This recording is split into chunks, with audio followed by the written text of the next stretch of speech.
Craig Larman es un ingeniero informático y agilista muy reconocido. Es uno de los creadores de LESS junto a BassBot, uno de los frameworks de agilidad a escala más utilizados, y cuenta con una variedad de libros por demás interesante.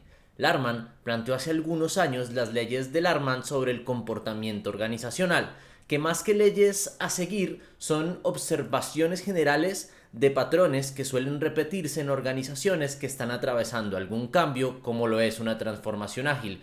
¿Quieres ver de qué trata esto? Acompáñame a verlo en este video.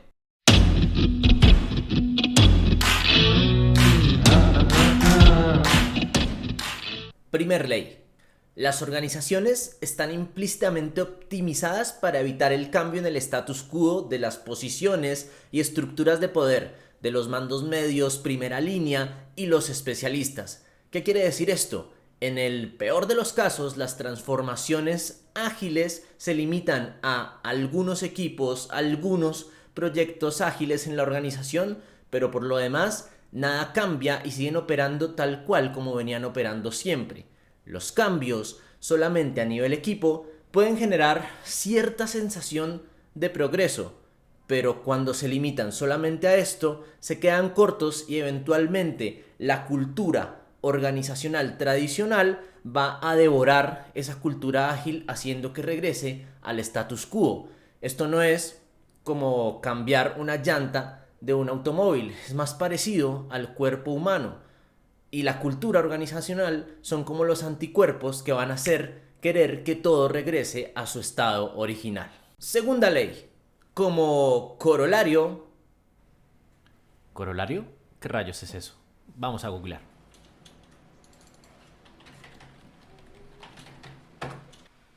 Corolario, razonamiento, juicio o hecho que es consecuencia lógica de lo demostrado o sucedido anteriormente. Ok. Entonces, como consecuencia de la tendencia a regresar al status quo, cualquier iniciativa de cambio será reducida a redefinir o sobrecargar la nueva terminología para que signifique básicamente lo mismo que el status quo.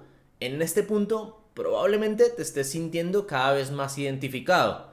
El gerente de proyectos, que ahora es Product Owner o Scrum Master, la Daily Meeting, que son reportes a la gerencia, Velocity en los equipos, que se usa para comparar el rendimiento entre ellos en sprints de 2 semanas, pero los 2 primeros sprints para levantar requerimientos, 2 sprints para análisis, 2 a 4 para diseño, etcétera, etcétera. De fondo, la organización sigue operando de la misma manera, pero con una etiqueta diferente.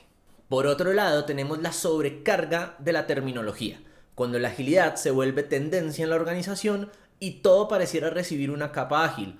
Comité directivo ágil, PMO ágil, tribus, squads, células que siguen siendo silos de alta dependencia, entre muchos otros ejemplos. ¿Se les ocurren a ustedes algunos más? Les pido que los pongan en los comentarios. Vamos a ver uno, que es un ejemplo más bien típico, algo que se puso de moda hace varios años y es el que conocemos como el modelo Spotify.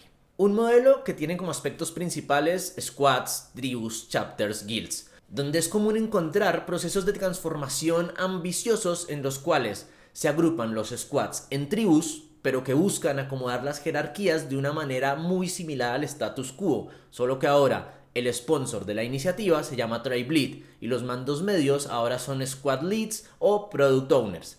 Además, para no romper los hilos funcionales, los miembros de un squad pertenecen a una tribu, pero su reporte está ligado, por ejemplo, a un chapter, que sigue siendo el departamento original de cada persona de un squad, ejemplo, marketing, QA, desarrollo. De esta manera, dan una falsa sensación de cambio, cambiando las etiquetas, moviendo personas a squads, pero en el fondo seguimos operando exactamente de la misma manera, tal como en los casos anteriores. Son procesos de transformación que parecen ágiles, pero en el fondo en realidad no lo están siendo. Y con esto no estoy diciendo que todos los procesos de implementación de un modelo como este fracasen, pero es común observar esta ley en procesos de cambio de este tipo.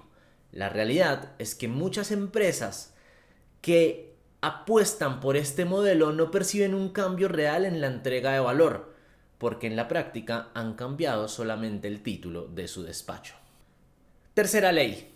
Como corolario de la primer ley, cualquier iniciativa de cambio será ridiculizada como purista, teórica, revolucionaria, religiosa y necesitada de una customatización pragmática para preocupaciones locales. Esto desvía de atender las debilidades del status quo del manager especialista. Si eres un buen Agile Coach, probablemente estés al borde del despido todo el tiempo.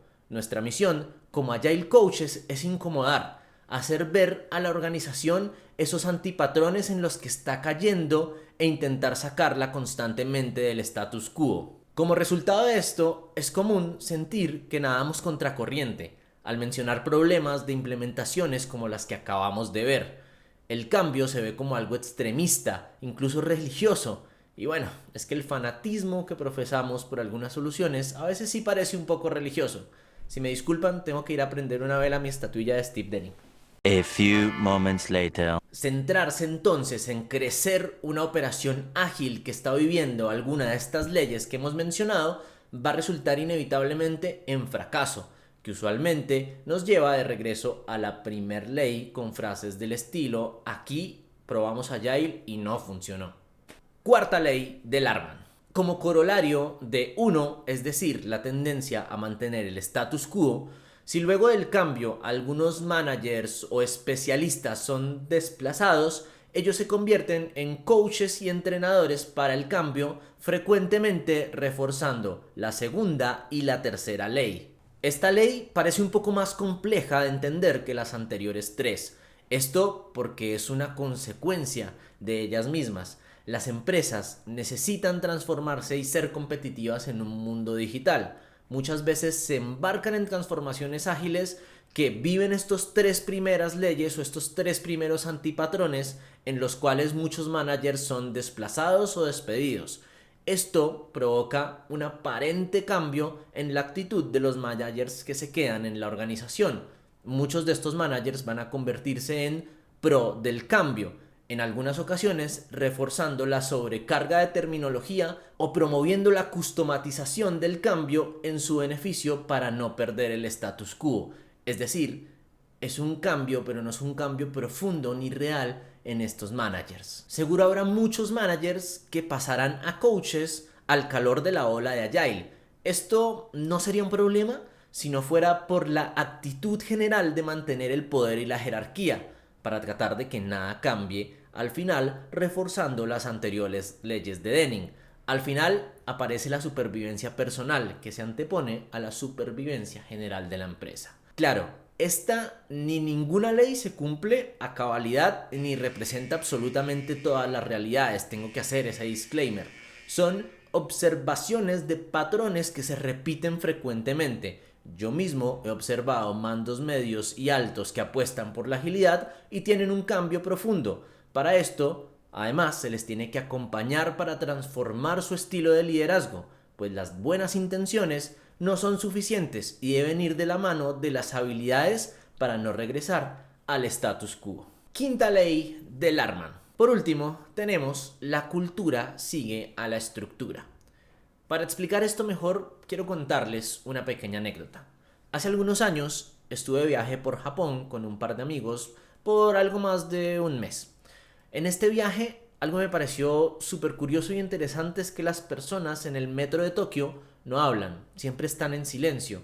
Es decir, es habitual ver a las personas en su teléfono leyendo algún libro, pero nunca los vas a ver conversando entre sí, hablando por teléfono, escuchando música ni nada por el estilo. Al principio de mi viaje, cada vez que usábamos el metro de Tokio, para mí era habitual y normal conversar con mis amigos, contestar una llamada telefónica y cualquier otra cosa. Esto era algo bastante normal, aunque sí notaba que las personas a mi alrededor como que me miraban un poco raro y extraño. Al cabo de unos días, unos 3, 4 días usando frecuentemente el metro de Tokio, incluso sin quererlo, comencé a notar que las conversaciones con mis amigos se pausaban cuando usábamos el metro de Tokio. Que si me entraba una llamada por teléfono, mandaba un mensaje diciendo que en ese momento no podía contestar. Y en vez de eso me dedicaba a leer algún libro, a jugar en mi celular, pero no hablaba en voz alta. Es decir, me amoldé a lo que pasaba en el metro de Tokio. ¿Esto quiere decir que mi personalidad cambió? Probablemente no.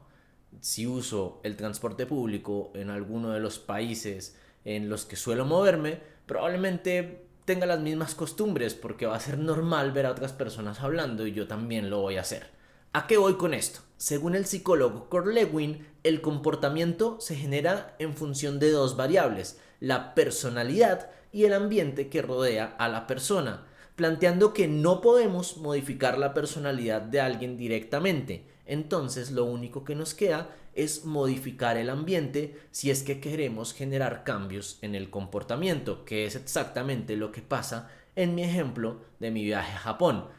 No cambió mi personalidad, pero al estar en un nuevo ambiente en el cual hay unas reglas escritas o no escritas, en este caso, el comportamiento comienza a cambiar. El reconocido pensador sistémico John Seddon también observó esto. Intentar cambiar la cultura de la organización es una locura, siempre falla. El comportamiento de las personas, la cultura, es el producto del sistema. Cuando cambias el sistema, el comportamiento de las personas cambia. Si queremos cambiar la cultura, entonces tenemos que cambiar la estructura de la organización. Por ejemplo, Scrum impacta rápidamente porque pide un cambio estructural en varios niveles. Nuevos roles, nuevas responsabilidades, sistemas de métricos distintas, etc. Si hacemos Scrum correctamente con lo que implican cambios sistémicos y estructurales, usualmente conseguimos un gran impacto en la cultura. De ahí también el gran rechazo de muchas organizaciones a hacerlo bien y calificar de extremista muchas implementaciones de Scrum. Porque los cambios reales requieren esfuerzo, no solamente cambiar de roles, nombres, sino que requiere cambios profundos en la estructura de la organización. Antes de cerrar el video, me gustaría preguntar cómo vives estas leyes en tu organización. Si quieres profundizar en algo de lo que mencioné en el video o tienes alguna pregunta, no olvides usar la caja de comentarios. Muchas gracias y hasta luego.